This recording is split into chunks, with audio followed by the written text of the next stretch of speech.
सावधान प्रारंभ करते हैं। ओम नमः शिवाय। नमो अरिहंताणं, नमो सिद्धाणं, नमो आयर्याणं, नमो वज्रायाणं, नमो लोये सब्बसाहूणं। मंगलम भगवान वीरो, मंगलम गौतमो गणी, मंगलम कुंद कुंदार्यो, जैन धर्मोस्तु मंगलम। सर्व मंगल मांगल्यम, सर्व कल्याण कारकम, प्रदानम सर्व धर्माणां, जैनम जयतु शासनम। यस्य स्वयं स्वभावाप्ति, अभावे कृतस्न कर्मणा, तस्मै संज्ञान रूपाय नमोस्तु परमात्मने। प्रगटा सहज स्वभाव निज, हुए कर्म हरिनाश। ज्ञान रूप परमात्म को, प्रणमो मिले प्रकाश, प्रणमो मिले प्रकाश। उत्तम क्षमाधिक धर्म, आत्म का सहज निज भाव है।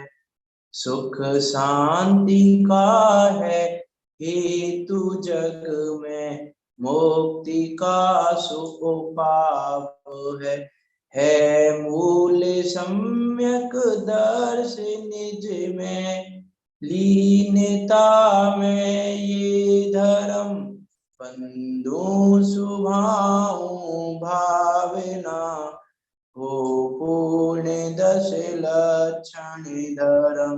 बंधु सुभाऊ भावना, हो पूर्ण दश लक्षण धर्म। आचार्य पूज्यपाद स्वामी द्वारा विरचित यह इष्टोपदेश नामक ग्रंथ, जो कि 51 गाथा में निबद्ध है और इष्ट के उपदेश के माध्यम से हमें हमारे ज्ञायक स्वभाव को दर्शा रहा है, ऐसा ही अनुपम ग्रंथ। इस पर हमारी चर्चा चल रही है और इन्हीं चर्चाओं के बीच में अभी आत्म आराधना के पर्व तत्लक्षण महापर्व भी चल रहे हैं, जिसमें आज चौथा दिन उत्तम शौच धर्म का दिन है।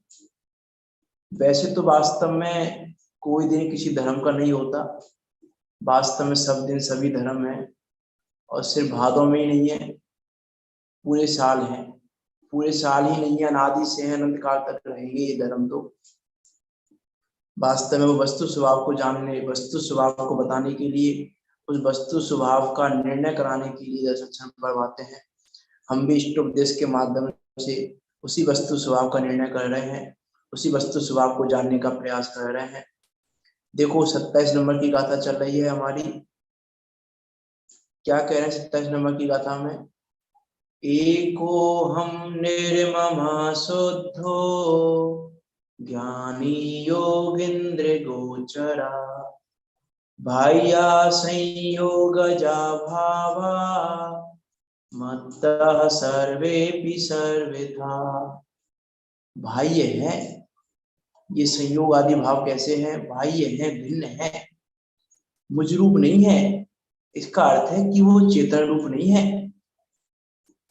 अरे इन राग आदि भावों को आचार्यों ने जिनागम में जड़ कहकर संबोधित किया है। क्रोध आदि विकारी भावों को जड़ कहा है। संवर अधिकार में आचार्य कुंकुन देव ने क्रोधादि में क्रोधादि है, क्रोधादि में उपयोग न, इसकी टीका में जड़ कहा है उनको। जड़ रूपताम, आचार्य देव ने क्या कहा वहां पर कलश 126 में? जड़ रूपताम कहकर संबोधित किया राग को कि जड़ रूप है। अब हम क्या कह रहे हैं? हम किसको अपना मान के बैठे हैं? विचार करके देखें। यहाँ उस निर्ममत्व का चिंतन करने की बात है। हम किसका चिंतन कर रहे हैं? किसका चिंतन करना चाहिए? क्या करना चाहिए? हम इसका विचार ही नहीं करते। उत्तम शौच धर्म का दिन है ना आज। एक प्रश्न पूछ लूं मैं आज कल की तरह, आप में से कौन कौन अपने चित्त में, अपने परिणामों में पवित्रता चाहता है? बताइए, पवित्रता है ना। किसका किसका दिन है आज? पवित्रता का दिन है। अब कौन कौन पवित्रता चाहता है? सुचेर भावा सुचा, आती है ना लाइन, वो पवित्रता का भाव ही शौच धर्म है। पवित्रता का भाव है ना शौच धर्म, तो पवित्रता कौन कौन चाहता है? हम स्वयं ही पवित्र हैं, अनुभवों में आ रहा है। हाँ, स्वभाव है, चिंतन करें। पवित्र वस्तु को पवित्र करने की चाह, ये है अंशानुबंधी लोग। पवित्र वस्तु को हम क्या करना चाह रहे हैं? पवित्र हो जाए, पवित्र हो जाए, बहुत मलिन हो रहा है, परिणाम बहुत बेकार हो रहे हैं, ऐसा हो रहा है, ऐसा हो रहा है। अरे पवित्र वस्तु को देख, परिणाम नहीं होंगे मलिन। जब पवित्रता का आश्रय लिया जाता है, पवित्रता का आश्रय लेने पर अपवित्रता रहती नहीं है। अपवित्रता कब रहती है? जब पवित्रता का आश्रय नहीं लिया जाता। जब पवित्रता का आश्रय लेते हैं तो पवित्रता ही मिलती है। कैसे नहीं मिलेगी पवित्रता? परिपूर्ण है, स्वभाव शुद्ध है। हाँ, अच्छा एक बात और पूछूं मैं आपसे, ये चर्चा चली चाहेंगे की गाथा में कि मैं शुद्ध हूँ, शुद्ध हूँ, तो मैं यदि ऐसा कहूं कि मैं नित्य से तो शुद्ध हूँ और व्यवहार से अशुद्ध हूँ, बात सही है कि गलत है?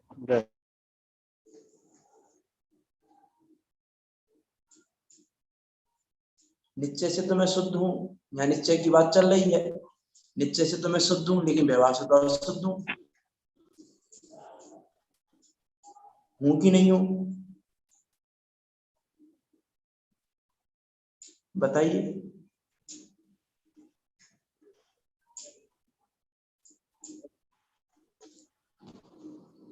आपसे जवाब, आपकी तरफ से जवाब तो आने चाहिए, कुछ तो जवाब दिया करें आप। दो ही आंसर है, तीसरा आंसर नहीं है उसका, हाँ या ना, बस इतना सा आंसर है। मैं निश्चय से तो शुद्ध हूँ और व्यवहार से अशुद्ध हूँ। व्यवहार से भी शुद्धि होंगे तो निश्चय से शुद्ध है, तो व्यवहार से भी शुद्ध हैं आप। विचार करें, देखो मैं इसलिए डेली कहता हूँ, मैं पूरी क्लास में ना जाने कितनी बार कह देता हूँ ये वाली बात, विचार करो, विचार करो, विचार करो। विचार करके देखो, ये लाइन आपने सुनी, मैं निश्चय से शुद्ध हूँ और व्यवहार से अशुद्ध हूँ, आपको क्या लग रहा है? अब आपकी परिणति में क्या लग रहा है? बात सही है कि गलत है? कि मैं निश्चय से शुद्ध हूँ, व्यवहार से अशुद्ध हूँ? और साधारण ही बताएं, क्या है सही? अशुद्ध निश्चय भी तो होता है ना, शुद्ध और अशुद्ध निश्चय होते हैं। शुद्ध और अशुद्ध दो निश्चय होते हैं ना, शुद्ध अशुद्ध। अगर दोनों से शुद्ध कहें तो भाई मैं वही पूछना चाह रहा हूँ कि क्या है सेंटेंस सही, क्या होगा? अगर निश्चय अभेद रूप देखें तो शुद्ध है, और भेद रूप देखें तो भी शुद्ध है। तो फिर ये लाइन गलत है, मतलब मैं निश्चय से शुद्ध हूँ, व्यवहार से अशुद्ध हूँ। तो अशुद्ध निश्चय ने से अशुद्ध निश्चय अशुद्ध है, और वो अशुद्ध से वो व्यवहार से भी अशुद्ध है। अरे नहीं, देखो जो मैं आंसर चाह रहा था वो आंसर मुझे मिला कि आपका कहना है कि अशुद्ध निश्चय से मैं अशुद्ध हूँ, व्यवहार से तो अशुद्ध है, क्योंकि अशुद्ध व्यवहार तो एक बात कर रहा हूँ। क्या कह रहे हैं आप? निश्चय से शुद्ध है, अशुद्ध व्यवहार की दृष्टि से देखेंगे तो अशुद्धता है। अशुद्धता है, अनुपचरित सद्बुद्ध व्यवहार से तो अशुद्धता है। अशुद्ध व्यवहार, अशुद्ध व्यवहार से देखो व्यवहार को हम कौन सा व्यवहार लगाएंगे? अशुद्ध व्यवहार लगाएंगे, सद्बुद्ध लगाएंगे। अगर सद्बुद्ध लगाएंगे तो शुद्ध ही है, सद्बुद्ध से देखेंगे तो हम शुद्ध हैं। मैं बात करता हूँ आगे, हाँ सुनो, मैं बात करता हूँ आगे। देखो यहाँ आचार्य देव कह रहे हैं कि क्या निर्णय हुआ इसका? अशुद्धता ने मुझे छुआ ही नहीं है, और फिर मैं कह रहा हूं कि मैं अशुद्ध हूं व्यवहार से, कैसे संभव है? तो फिर आप कहोगे कि ये तो कहा गया है जिनागम में, व्यवहार से अशुद्धता कही गई है। तो व्यवहार से अशुद्धता कही गई है, लेकिन अशुद्ध है ये कहाँ कहा है कि मैं अशुद्ध हूँ? है नहीं, कही कहा गई है गया पर है है। नहीं। देखो देखो, शुद्ध वस्तु है, मेरा स्वभाव तो क्या है, शुद्ध पना ही है, मुझे लोभ ने छुआ भी नहीं है, लेकिन जो मेरा शुद्ध स्वभाव है उसको ऐसा कि ऐसा कह रहा हूं, तो मैं कह रहा हूं कि निश्चय ने कह रहा है शुद्ध है, और मैं हूं तो शुद्ध, लेकिन व्यवहार ने कह रहा है कि अशुद्ध हूं। अशुद्ध, व्यवहार ने क्या कह रहा है? अशुद्ध है। तो व्यवहार ने शुद्ध को अशुद्ध कह रहा है, लेकिन जिस काल में व्यवहार ने भी अशुद्ध कह रहा है उस काल में भी ये जीव अशुद्ध नहीं है, उस काल में भी ये शुद्ध है। शुद्ध है। यदि हम ऐसा कहें कि निश्चय से शुद्ध हूं और व्यवहार से अशुद्ध हूं, इसका अर्थ तो ये होगा कि जीव दो प्रकार के पाए जाते हैं, ये शुद्ध जीव पाए जाते हैं जगत में, एक अशुद्ध जीव पाए जाते हैं। कि जीव दो नहीं है, एक शुद्ध जीव का ही निरूपण दो प्रकार से है। हाँ, शुद्ध जीव का ही निरूपण दो प्रकार से है। जैसे पंडित जी ने कहा ना, मोक्ष मार्ग का निरूपण दो प्रकार से है, दो मत मान लेना। ऐसे ही जीव दो नहीं है, ऐसा मत मान लेना मैं अशुद्ध हूं व्यवहार से, कि व्यवहार से भी अशुद्ध नहीं हूं मैं। कह रहा है व्यवहार ने, कहने दो। यदि व्यवहार को यदि हम यथार्थ मानने लग जाएं तो परेशानी खड़ी हो जाएगी। यदि हम अपने को व्यवहार से अशुद्ध मानने लग जाए तो परेशानी खड़ी हो जाएगी। व्यवहार तो कह रहा है कि ये शरीर भी मेरा है, तो शरीर को मैं अपना मान लूं। व्यवहार तो कह रहा है सब कुछ मेरा है, तो सब कुछ अपना मानने लग जाऊं मैं। स्त्री पुत्र मेरे हैं, व्यवहार कह रहा है, तो सबको अपना मानने लगूं। कि व्यवहार, देखो एक नय की ये बहुत अच्छी बात है, नय में आपने सुनी होगी, नय का काम है कहना, मानना नहीं। नय कह रहा है, मान मत लेना नय की बातें। नय की बातें मानने के लिए नहीं होती, नय की बातें कहने के लिए होती है, क्योंकि नय काम ही कहने का करता है। कहने का नाम है नय, मानने का नाम नहीं है नय। हम अशुद्ध मान रहे हैं कि ठीक है, बात तो सही है, जिनागम में कहा है निश्चय नय से शुद्ध हूं, लेकिन व्यवहार से तो मैं अशुद्ध हूं। अशुद्धता तो मुझे दूर करनी है ना। ये अशुद्धता दूर करने की चाह, ये हमारी अपवित्रता है। ये दूर करने की चाह हमें पवित्र नहीं होने दे रहे, पवित्रता की दृष्टि नहीं करने दे रहे।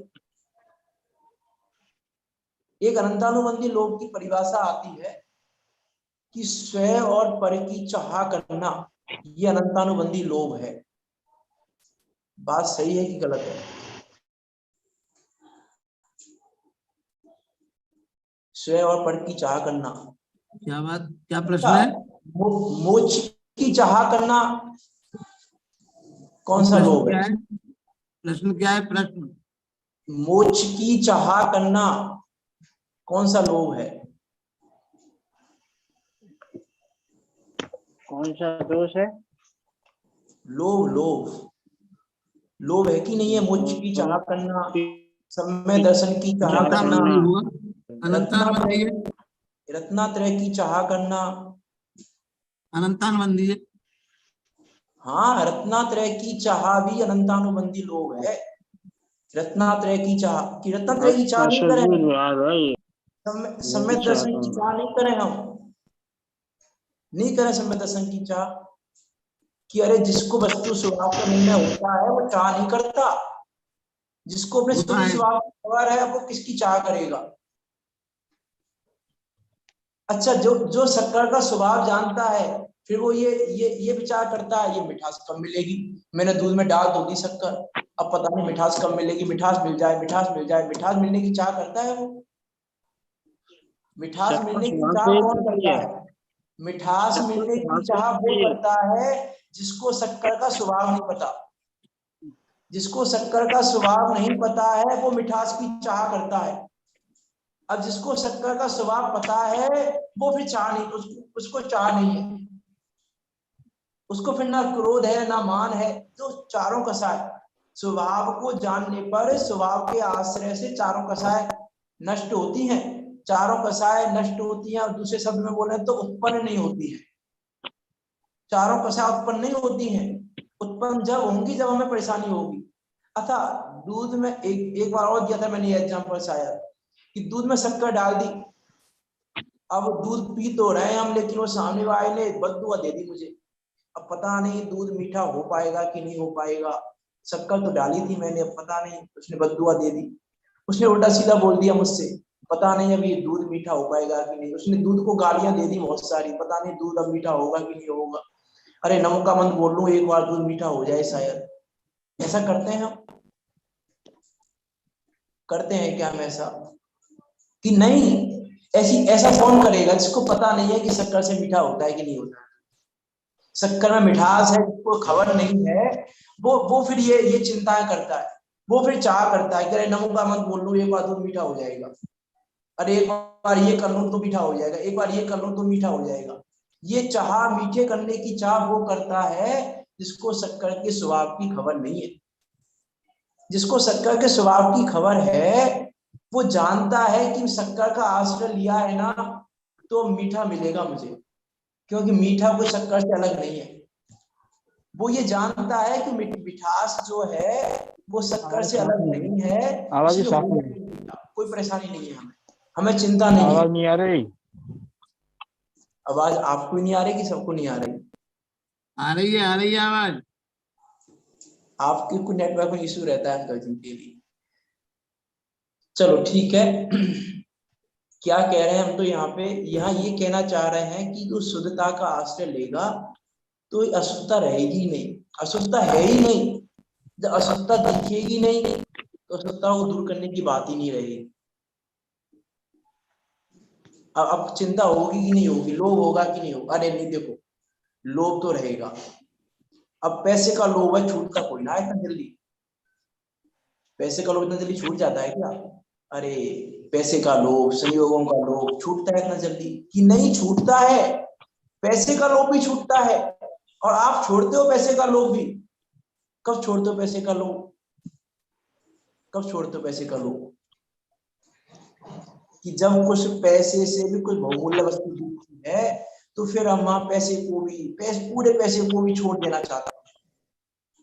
दिखाई देती है हमको ब्रह्मांड योग में ऐसी कथाएं कि कोई रूप पर मोहित हो गया, अब वो अपना पूरा पैसा जब हमने अकिंचन स्वभाव देखा तो पैसे का लोभ ही नहीं रहेगा। हाँ देखो यहाँ तो क्या कह रहे हैं कि कोई रूप का लोभी, बताओ पैसे का लोभ रहेगा उसको कि नहीं? इसका अर्थ है कि एक लोभ से दूसरा लोभ नष्ट हो जाता है। तो जब वस्तु के स्वभाव को जानेंगे तो लोभ कैसे टिके? जब गंदगी से गंदगी दूर हो रही है तो फिर पवित्रता से अपवित्रता कैसे रह सकती है? जब एक गंदगी, रूप का लोभ भी गंदगी है, अपवित्रता है, और पैसे का लोभ भी अपवित्रता है। जब एक अपवित्रता से दूसरी अपवित्रता दूर हो सकती है तो इस पवित्र स्वभाव को जानने पर कि अपवित्रता ने मुझे छुआ ही नहीं, वो अपवित्रता मुझसे सर्वथा भिन्न है, सर्वथा भाइया, सर्वथा भिन्न है, तो पवित्रता कैसे दूर नहीं होगी? मैं आपसे पूछूं कि अरे पैसे का लोभ, तो 10-20 हजार रुपए की बात है तो छोड़ देते हैं हम, नहीं ज्यादा पैसे का लोभ तो नहीं छूटता ना। कि अरे एक तरफ 1 अरब रुपए दे रहे हैं हम आपको, 1 अरब रुपए दे रहे हैं हम आपको, कौन कौन लेने को तैयार है 1 अरब रुपए? एक हाथ में 1 अरब रुपए है मेरे में, कौन कौन तैयार है लेने को? 1 अरब रुपए है, खरब मान लो और ज्यादा मान लो खरब से, कौन कौन तैयार है लेने को? कि अरे पैसे का लोभ तुम्हें है कि पक्का है पैसे का लोभ, लेकिन इधर मेरे हाथ में चिंतामणि रखा हुआ है, अब क्या चाहिए? क्या चाहिए? अब इधर खरब रुपए रखे हुए हैं, पैसे का लोभ नहीं छूट रहा है ना आपसे, अब और इधर चिंतामणि है, अब क्या चाहिए आपको? चिंतामणि। क्यों? पैसे का लोभ। चिंतामणि तो इतनी सी चिंतामणि, छोटी सी चिंतामणि है वो, चिंतामणि रख दो इतना सा है, और वो 1 खरब रुपए है, पैसे का लोभ नहीं छूट रहा है आपका। कि अरे जब हमने देखा कि इसका क्या मूल्य है, इसके सामने इसका मूल्य क्या है, जब हमें इसका स्वभाव, जिसको पता है, जिसको चिंतामणि उस रत्न का स्वभाव पता होगा, वो 1 खरब रुपए को छोड़ देगा। नहीं, जो समझेगा अरे ये तो पत्थर है, रत्न है, तो वो इसको छोड़ेगा कि इसको छोड़ेगा? अब ये 1 करोड़ रुपए का लोभ कौन छोड़ेगा? और लोभ छोड़ेगा कि छूट जाएगा? लोभ छोड़ना पड़ेगा। लोभ छोड़ना नहीं पड़ेगा। जब चिंतामणि का स्वभाव जिसने जाना, उसके 1 करोड़ रुपए का लोभ छूट जाता है, छूटना नहीं पड़ता। ऐसे ही जो जिसने इस बहुमूल्य तत्व को जाना कि मैं पवित्र वस्तु हूं, मैं बहुमूल्य हूं, मैं एक हूं ना, शुद्ध हूं ना, जिसने ये जाना, फिर कहां वो इन अपवित्रताओं में जाएगा? शुद्धता की वैल्यू है कि अशुद्धता की वैल्यू है? किसकी वैल्यू है? कि जिसने इसका स्वभाव जाना कि मैं शुद्ध हूं, अब वो अशुद्धता का लोभ समाप्त हो गया। जो जो अशुद्धता है, अब उसको राग का लोभ भी समाप्त हो गया, लोभ का लोभ भी समाप्त हो गया, अब उत्पन्न नहीं होंगे। इसे मैंने कल कहा था कि जिनागम में कषाय के अभाव की विधि नहीं बताई है, कषाय उत्पन्न ना होने की विधि बताई है। हम कषाय का अभाव करने के पीछे पड़े हैं। अभाव कर लें, अभाव कर लें। क्रोध का अभाव कैसे करें? मान का अभाव कैसे करें? मायाचारी का अभाव कैसे करें? लोभ का अभाव कैसे करें? यहाँ कह रहे हैं कि क्रोध मान माया लोभ तुझसे सर्वथा भिन्न है। जब ये जानेगा तो उत्पन्न ही नहीं होंगे, उत्पन्न ही नहीं होंगे, उनकी वैल्यू ही नहीं होगी सामने, उसकी चाह ही नहीं होगी। यहाँ कह रहा है जब संयोगी भाव अपने से भिन्न लगेंगे तो संयोगी भावों की चाह करेगा कौन? कौन करेगा संयोगी भावों की चाह? विचार तो करके देखें हम, कौन करेगा? कौन कहेगा कि मुझे संयोगी भाव चाहिए? अब मेरे है ही नहीं। हम किसको चाहते हैं? हमारी चाह करने का हेतु क्या है? हमारी चाह करने का हेतु क्या है? अपनापन, ममत्व का परिणाम। वो ममत्व का परिणाम ही हमारी चाह करने का हेतु है। फिर चाहे वो परिणाम शरीर के प्रति हो, चाहे फिर वो परिणाम परद्रव्यों के प्रति हो, चाहे फिर वो ममत्व का परिणाम पर भावों के प्रति हो। जब हमें लगता है कि मेरे हैं, तो हमको लगता है कुछ तो चाहिए, कुछ तो होना चाहिए। गेयों का लोभ आता है ना जिनागम में, गेयों का लोभ। किसको होता है गे का लोभ? किसको होगा? जो अपने ज्ञान स्वभाव को नहीं जानता है उसको गे का लोभ होगा। अब जिसने जाना कि भैया ये गे तो ज्ञान को छूते भी नहीं है, इन गेयों ने तो आज तक मेरे ज्ञान को छुआ भी नहीं है, ये गे तो मेरे ज्ञान से सर्वथा भाइया, सर्वथा भिन्न है। अब लोभ करके बताओ गे का लोभ कैसे होगा? अब लोभ उत्पन्न नहीं होगा गे का जब अपने ज्ञान स्वभाव को जानेगा। तो ज्ञान स्वभाव को जानने वाले के गेयों का लोभ उत्पन्न नहीं होता। और जो गेयों के लोभ को समाप्त करना चाहता है, ज्ञान स्वभाव को नहीं जानता, वो एक गे का लोभ समाप्त करता है और दूसरे गे का लोभ पकड़ता है। लोभ को छोड़कर दूसरे लोभ, ये वाला गे तो अच्छा नहीं है, ये वाला गे तो अच्छा है कि नहीं है अच्छा? विचार करके देखना कि नहीं। देखो अब ये हम मूवी देख रहे हैं तो मूवी गे है ना, तो ये गे तो अच्छा नहीं है। लेकिन जिनेन्द्र देव का दर्शन, ये गे तो अच्छा है, ये गे तो अच्छा है कि नहीं है? अब विचार करके देखना। अरे हम भी कथाएं कर रहे हैं, ये वाला गे तो अच्छा नहीं है, लेकिन हम जिनवाणी कथा कह रहे हैं, ये गे तो अच्छा है। हमने गेयों में अच्छे बुरे का अंतर किया किसके बल पर? कि हमको ज्ञान स्वभाव की खबर नहीं। ज्ञान स्वभाव का आश्रय लेने वाले अच्छे बुरे गेयों में नहीं पड़ते कि ये अच्छा है, ये बुरा है, ये कर रहे हैं, ये कर रहे हैं, क्या करें क्या नहीं करें। ये जो दुविधा में है ना, मैं क्या करें क्या नहीं करें। फिर अब आप तो ये बताओ, लोग को समाप्त करें कि नहीं करें? लोग तो पाया जा रहा है ना, 10वें गुण स्थान तक पाया जाता है लोग। क्या बात कर रहे हैं, हम तो अभी पहले गुण स्थान में 10वें गुण स्थान तक लोग पाया जाता है। यहाँ कह रहे हैं कि जो पाया जाता है कर्णान योग की भाषा है, वास्तव में तो लोभ है ही नहीं, अस्तित्व ही नहीं है लोभ का जीव में। जो ऐसा जानते हैं उनके उत्तम शौच धर्म प्रकट होता है। जो ये जानते हैं कि लोभ तो मेरी परिणति में प्रकट ही नहीं हुआ। ये सत्य स्वरूप है। जो ये सत्य स्वरूप जानते हैं कि संयोगी भाव मुझसे भिन्न है, उनके फिर उत्तम सौत, उत्तम सत्य और सब सारे धर्म प्रकट होंगे, उनके प्रकट होंगे। और हम तो कहाँ पवित्रता के नाम पर क्या करने में लगे हुए हैं। अब उधर तो मैं नहीं जा रहा, शरीर की पवित्रता के बारे में तो बात नहीं कर रहा मैं, कि शरीर को पवित्र करने में लगे हुए हैं। दयानंद राय जी ने भी जब ये उत्तम सौत धर्म का जो अर्घ है दस लक्षण की पूजन में, उसमें 4 लाइनें तो शरीर की पवित्रता के लिए लिखी है उन्होंने भी, और बहुत जगह चर्चा भी शरीर की पवित्रता की होती है। लेकिन हम तो चर्चा ये कर रहे हैं कि शरीर ही तेरा नहीं है, तो शरीर की पवित्रता की तो बात ही नहीं है। यहाँ तो आचार्य पूज्य पाठ से हम ये कह रहे हैं कि शरीर ही तेरा नहीं है, इस शरीर से तू सर्वथा भिन्न है। अब शरीर से जब भिन्न होगा तो शरीर के संबंध के लोग होंगे। जो लोग कहे ना, अकलंग देव ने लोग कहे हैं, जो कौन कौन से लोग कहे हैं, आरोग्य लोग, जीवन लोग, भोग उपभोग लोग, ये लोग किसके आश्रय से हो रहे हैं? ये लोग कब आ रहे हैं? जब ममत्व का परिणाम है हमारा शरीर के प्रति, प्रभावों के प्रति, परद्रव्यों के प्रति ममत्व का परिणाम है, तो जीवन का लोभ है। अब जीवन के लोभ को समाप्त कैसे करें बताओ? जीवन के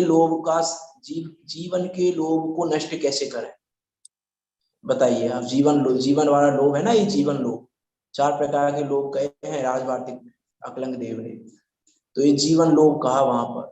तो जीवन के लोभ का अभाव कैसे करें आप बताइए, आप कैसे करें?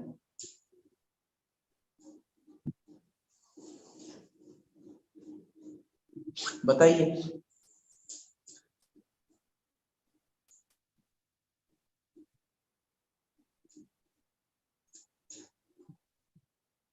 कि जीवन का लोभ समाप्त, अभाव नहीं किया जाता जीवन के लोभ का। जीवन का लोभ उत्पन्न नहीं होगा कब? जब मुझे ये रहेगा कि मैं तो जन्म मरण से भी रहित हूं। जब मुझे इस बात की खबर होगी, जब मेरा निर्णय होगा कि मैं जन्म मरण से रहित अविनाशी तत्व हूँ, जन्म मरण से रहित हूँ, अविनाशी हूँ, शुद्ध हूँ, एक हूँ, तो फिर अब कहाँ जीवन लोभ रहेगा? कहाँ ये जीवन का लोभ रहेगा? फिर लाखों वर्षों तक जीऊं या मृत्यु आजी आ जावे, अथवा कोई कैसा भी है या लालच देने आवे। ये भावना कब आएगी? अच्छा स्वरूप देखेंगे कब? कोई ये ना कर दे, कोई मान ना दे, कोई ऐसा ना कर दे, कोई ऐसा ना कर दे, इसी में लगे हुए हैं हम। विचार करके देखना। अच्छा, एक प्रश्न और मैं पूछूं आपसे कि जब मैं शुद्ध हूं ही, जब ये क्रोध मान माया लोग मुझसे छूटे भी नहीं है, मुझे इन्होंने अशुद्ध किया ही नहीं है, तो मैं दुखी हो क्यों रहा हूं?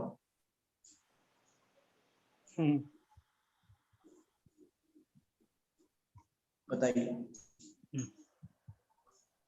शुद्ध स्वरूप नहीं देखा इसलिए दुखी हो रहे हैं कि हाँ, कि मैं इन परभावों से भिन्न हूं, ये मैंने जाना नहीं, ये मैंने नहीं जाना, इसीलिए प्रभावों में लग रहा हूं।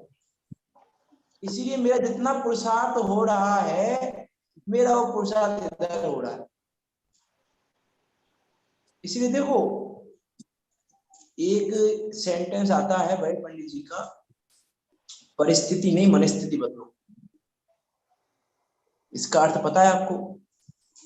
हमको क्या लग रहा है, परिस्थिति बदलेंगे तो परिणाम बदल जाएंगे, परिस्थिति बदलेंगे तो मैं सुखी हो जाऊंगा। अब परिस्थिति बदलने के लिए हम ना जाने क्या क्या बदलते हैं। कोई क्षेत्र को बदल लेता है, पूरा यहाँ रहने में तो दुखी हैं हम, अब यहां से वहां रहेंगे तो सुखी हो जाएंगे हम। लेकिन वास्तव में परिस्थिति बदलने से जीव सुखी नहीं होता, मन स्थिति बदलने से सुखी होता है। परिस्थिति बदलने से नहीं होगा। हमारा पुरुषार्थ कहाँ चल रहा है? परिस्थिति बदलने में, कि अभी तो मैं दुखी हो रहा हूँ, अब मैं 8 घंटे यदि स्वाध्याय कर लूंगा तो सुखी हो जाऊंगा, अब मैं 8 घंटे सुन लूंगा तो सुखी हो जाऊंगा।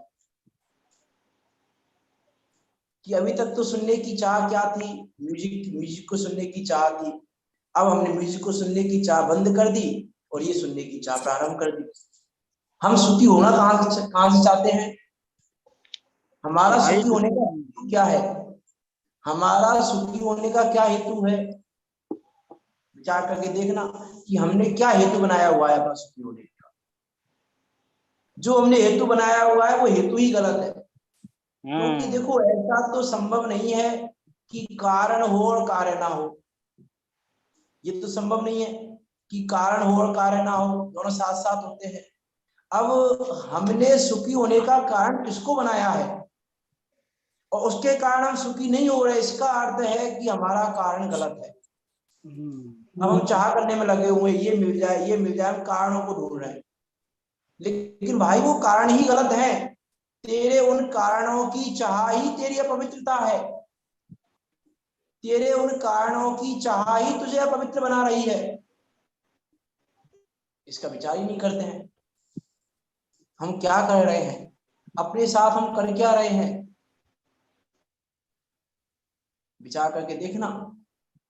पंडित टोडरमल ने लिखा है, जैन धर्म का सेवन तो संसार अभाव के लिए किया जाता है, और हम किसके लिए कर रहे हैं? ये तो बड़ा अन्याय करते हैं। हम अन्याय कर रहे हैं अपने साथ कि हम तो जैन धर्म का सेवन करते हैं, हम तो जैन हैं, सच्चे जैन हैं हम। विचार करके देखना हम जैन सच्चे हैं कि नहीं। सच्चा जैन और सच्चा जैन अपवित्र नहीं होता। सच्चा जैन अपवित्र नहीं होता। और हम विचार करके देखना, मैं कहा था एक दिन, जैनी सो दुखी नहीं और दुखी सो जैनी नहीं। तो दुखी ना होना अर्थात अपवित्र नहीं होना, अर्थात उत्तम शौच धर्म का धनी होना। अब विचार करके देखें हम अन्याय कर रहे हैं कि नहीं कर रहे अपने साथ। कि अरे हम तो ये चाहते हैं कि इतने ग्रंथों को पढ़ना है, हमारा काम तो हो जाएगा, मनुष्य भाव सार्थक हो जाएगा हमारा। कि कहाँ लिखा है जनागम में ऐसा कि इससे मनुष्य भाव सार्थक होता है? बताओ जनागम में कहाँ लिखा है ऐसा कि इतने ग्रंथ पढ़ लोगे तो मनुष्य भाव सार्थक हो जाएगा, और इतने ग्रंथ नहीं पढ़ पाए तो मनुष्य भाव व्यर्थ है, निष्फल है मनुष्य भाव। हम क्या मान रहे हैं? हम नवपूर्व के पाठ ही भी नहीं पढ़ पाए। हाँ, अरे 11 अंक के पाठ ही काम नहीं कर पाए तो फिर हमारा तो जितना ही उपलब्ध है पूरा, जितनी जिनवाणी उपलब्ध है वो एक अंक जितनी भी नहीं है। एक अंक का भी ज्ञान नहीं था दर्शनाचार्य को। एक अंक के भी एक क्या बोलते हैं उसमें, एक पूरे एक अंक का भी ज्ञान नहीं था उनको। और उसके आधार से जिनवाणी कितनी है हमारे पास। हम क्या सोच रहे हैं, हमारी चाह क्या है? इतना पढ़ लें तो हम सुखी हो जाएंगे, इतना पढ़ लें तो हम सुखी हो जाएंगे। कि जिनवाणी में ये कहा ही नहीं है कि पढ़ने से सुखी होता है ये जी, सुनने से सुखी होता है ये जी, सुनाने से सुखी होता है ये जी। कहाँ लिखा है जिनवाणी कि हम 8 घंटे सुनने से सुखी हो जाएंगे, 8 घंटे पढ़ने से सुखी हो जाएंगे, 8 घंटे सुनाने से सुखी हो जाएंगे? कि ना तो ये जी पढ़ने से सुखी होता है, ना सुनने से सुखी होता है, ना सुनाने से सुखी होता है। सुखी होता है सुख स्वभाव को जानने से। उसका निर्णय हम करते नहीं, उसका विचार हम करते नहीं, उसका अभ्यास तो हम करते ही नहीं। अभ्यास का तो टाइम ही नहीं है हमारे पास, अभ्यास करने का तो समय नहीं है हमारे पास। क्योंकि हमें सुनाने से, सुनने से, पढ़ने से, जब इनसे समय मिले तो अभ्यास करें हम। समय नहीं है हमारे अभ्यास करने का, तो हम क्या मान के बैठे हैं? हम अपने को पवित्र करना चाहते हैं सुनकर, हम अपने को पवित्र करना चाहते हैं पढ़कर, हम अपने को पवित्र करना चाहते हैं क्या क्या करके पवित्र करना चाहते हैं हम अपने। ऐसी कौन कौन सी क्रियाएं हैं, लिखे हम, एक पॉइंट बनाए, लिखे हम ऐसी कौन कौन सी क्रियाएं जिनको कर कर हम पवित्र होना चाहते हैं, जिनको कर कर हम सुखी होना चाहते हैं। लिखे हम एक पेपर पर कौन कौन सी क्रियाएं हैं ऐसी हमारी। जिन्हें देव का दर्शन करके सुखी होना चाहते हैं, हम जिनवाणी को पढ़कर सुखी होना चाहते हैं, हम ये सुनकर सुखी होना चाहते हैं, हम ये सुनाकर, हम ये लिखकर, हम ये लिखाकर, हम ये करके, हम ये करके, हम ये करके सुखी होना चाहते हैं। और फिर विचार करके देखो उनमें से कौन सी क्रिया इससे सुखी हुआ जाता है। और उन क्रियाओं को कहाँ कहा है जिनागम में कि इन क्रियाओं सुखी होता है ये चीज? नहीं हम कितनी बड़ी गलतफहमी में हैं, हम कितने बड़े असत्य को लेकर बैठे हैं, असत्य को लेकर बैठे हैं हम, अपने साथ क्या लेकर बैठे हैं हम, विचार करके देखें हम। इसलिए यहाँ कह रहे हैं कि भाई भिन्न तो जान, भिन्न नहीं जान रहा है, मैं सुन लूं। अच्छा, अभी तो मान लो हम सुन रहे हैं, सुना रहे हैं, तो हम सुखी हो जाएंगे। लेकिन मान लो वृद्धावस्था में कान खराब हो गए, तो फिर क्या दुखी हो जाएंगे? अब तुम्हारी समाधि नहीं हो पाएगी।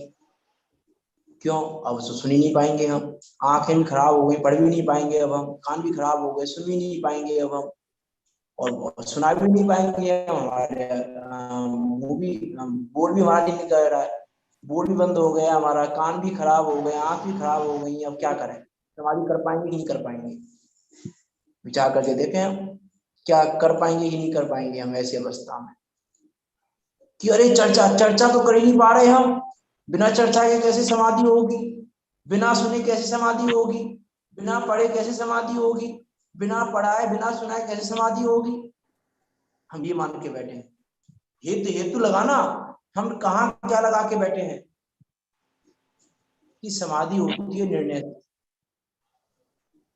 समाधि होती है निर्णय से। जिसको वस्तु स्वरूप का निर्णय होता है समाधि उसको होती है, जिसको स्वभाव का निर्णय होता है उसको समाधि होती है। क्योंकि ये कान, ये आंख, ये मुंह, ये तो मेरे है ही नहीं, ये तो भिन्न है मुझसे, और मैं इन्हीं की क्रियाओं के आधार से अपने को पवित्र करना चाहता हूँ, मैं इन क्रियाओं के आधार से अपने को सुखी करना चाहता हूँ। ये मेरा मिथ्यात्व है, मिथ्यात्व रूपी मलिनता है ये मेरी, कि मैं इनके द्वारा सुखी होना चाहता हूँ। ये हो जाएगा तो मैं सुखी हो जाऊंगा, नहीं तो समाधि बिगड़ेगी कि नहीं बिगड़ेगी? सुखी होंगे।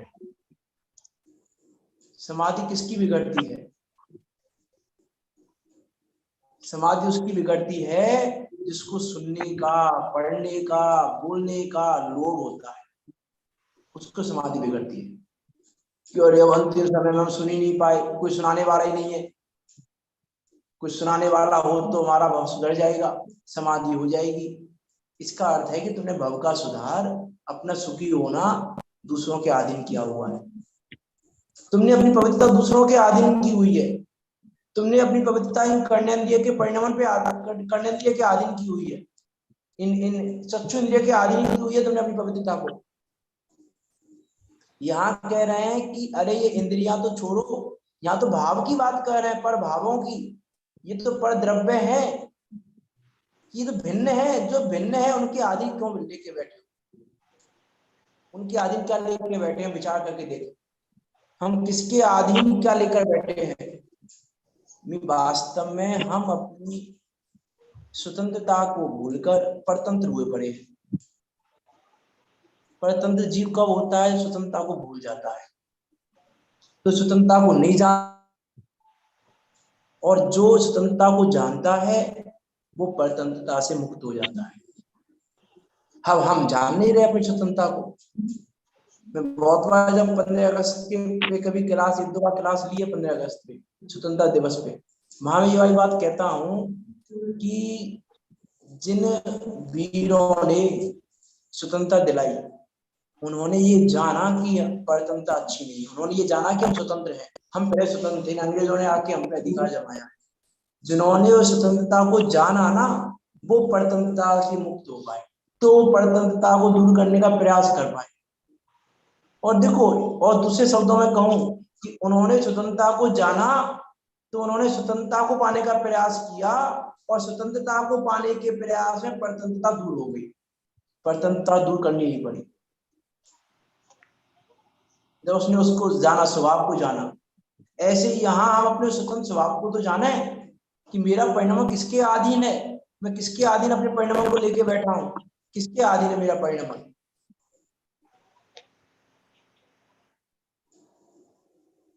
अब सामायिक करनी है तो सामयिक करनी है तो पद्मासन में तो बैठना पड़ेगा।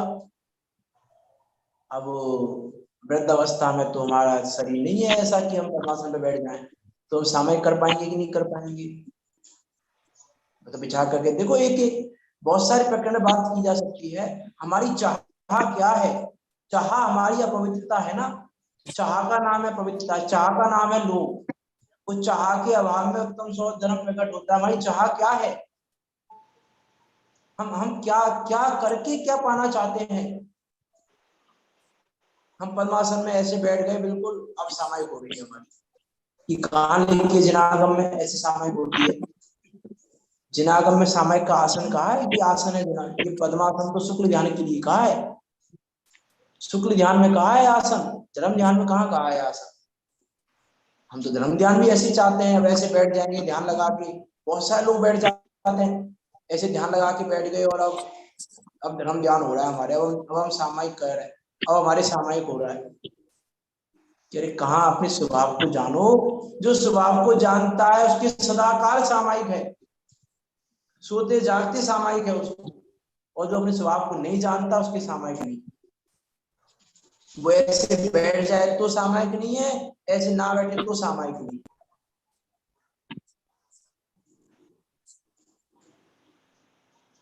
विचार करें हम क्या चाह रहे हैं।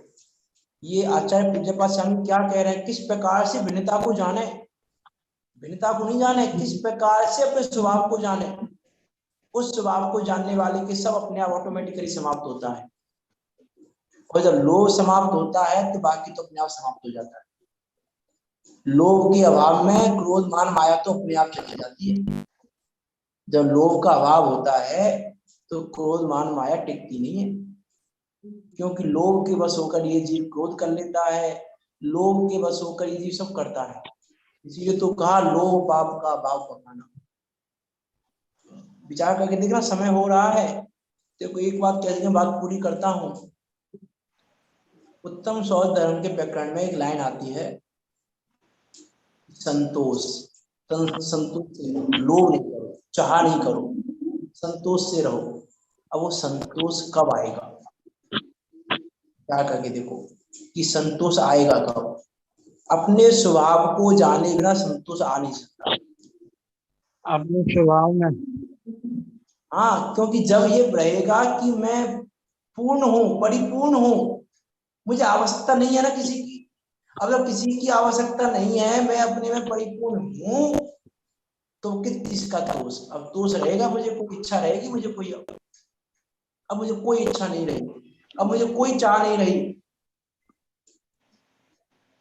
प्रभु मेरे तू सब बातें पूरा, किसकी आस करे तू प्रीतम, किसकी आस करे तू प्रीतम, तू किस बात अधूरा। प्रभु मेरे तू सब बातें पूरा। किससे पूर्ण हूं मैं? क्या नहीं है मुझ में? विचार करके देखें, किसकी आस करूं मैं? जब अपने परिपूर्ण स्वभाव को देखता है ये जीव, तो ये जितने भी चाह है वो चाह दूर हो जाती है। ये है कि संतोष। संतोष तब आता है जब यह जीव अपने स्वभाव को देखता है। अब मुझे कोई चाह नहीं है, अब चाह का अभाव हो गया। क्यों हो गया चाह का अभाव? ना दाता हरता कोई है, सब वस्तु पूर्ण है निज में ही, पूर्णत्व भाव की हो श्रद्धा, फिर नहीं मुक्ति में देरी है। जब पूर्णत्व भाव की श्रद्धा होगी, अब मुक्ति में कोई देरी नहीं है। अब मुक्ति मिलेगी, मिलेगी और मिलेगी। क्यों मिलेगी? मुक्ति की चाह है कि नहीं? आपको मुक्ति की चाह है कि नहीं?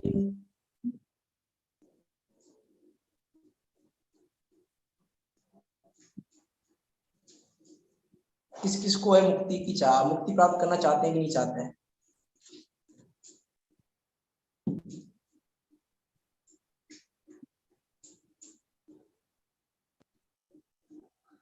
देखो आचार्य पद्मनंदी देव ने धर्मोपदेश अधिकार है, जो पहला अधिकार है पद्मनंदी पद्मपुस्तिका का, उसमें उन्होंने ये श्लोक लिखा है। उसमें उन्होंने कहा कि ये मोक्ष की चाह भी दोषपूर्ण है। मोक्ष की चाह को भी उन्होंने दोष कहा, अपवित्रता कहा वहां पर आचार्य पद्मनंदी देव ने। श्लोक नंबर देख लेना आप, 100-150 कितना है याद नहीं है, धर्मोपदेश अधिकार में है, लेकिन वहां पे उन्होंने कहा कि मुक्ति की चाह है ना आपको, ये भी अपवित्रता है तुम्हारी, ये भी दोष है तुम्हारा कि तुम मुक्ति की चाह करते हो। हमने यहीं से क्लास प्रारंभ की थी, यहीं पर क्लास को इसलिए समाप्त कर रहे हैं। मुक्ति की चाह कैसे करें हम? कि देखो एक बार फिर मैं वही एग्जाम्पल देके बात पूरी करता हूँ। चिंतामणि रत्न है। अब चिंतामणि रत्न में से बहुत सारी चीजें हैं, करोड़ों खरबों रुपए बाहर निकल रहे हैं चिंतामणि में से, तो खरबों रुपयों को तुम चाहोगे कि नहीं चाहोगे? चिंतामणि में से निकल रहे हैं, क्या जिसमें से निकल रहे हैं मैं उसको चाहूं कि जो निकल रहा है उसको चाहूं? कह रहे मुक्ति स्वभाव के आश्रय से आ रही है ना, तो स्वभाव का आश्रय करो कि मुक्ति का आश्रय करो? कि मुक्ति को चाहूं, किसको चाहूं मैं? इसीलिए कहा वहां पर कि वो मोक्ष की अभिलाषा और मुक्ति की चाह भी तेरी अपवित्रता है। हम सब अपने उस परिपूर्ण स्वभाव को जाने, उस परिपूर्ण स्वभाव को, जिस स्वभाव में किसी अन्य की किसी भी प्रकार से कोई भी आवश्यकता नहीं है, उस स्वभाव को, जिस स्वभाव को आज तक पर द्रव्यों ने, पर भावों ने, किसी भी संयोग ने, किसी भी संयोगी भाव ने आज तक छुआ नहीं है, जो सर्वथा उनसे भिन्न है, उस परिपूर्ण स्वभाव को जानकर हम भी उस पवित्रता को, पवित्रता प्रकट होगी, वो पवित्रता प्रकट करें और उस पवित्रता को प्रकट करके हम सब भी मोक्ष मार्ग में आगे बढ़ें। इसी मंगल भावना के साथ अभी की बात को हम यहाँ विराम देते हैं। कोई शंका हो आपकी तो पूछ सकते हैं। नित्य वाणी स्तुति कर 27 नंबर गाथा कई दिनों से चल रही है। वो 10 धर्मों का प्रकरण आ गया है, इसीलिए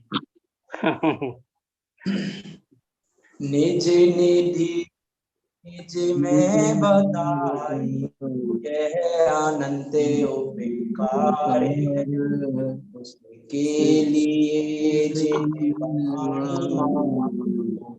वंदे सत्य बारे। अब देखो बहुत बहुत पढ़ने की चाह है हमारी। अब यहाँ कह रहे हैं एक गाथा 10 धर्मों को पढ़ा रही है। अब 10 धर्मों को पढ़ने की चाह समाप्त हो गई, एक गाथा हमको 10 धर्म पढ़ा रही है। विचार करना जिन बहुत इम्पोर्टेंट गाथा है।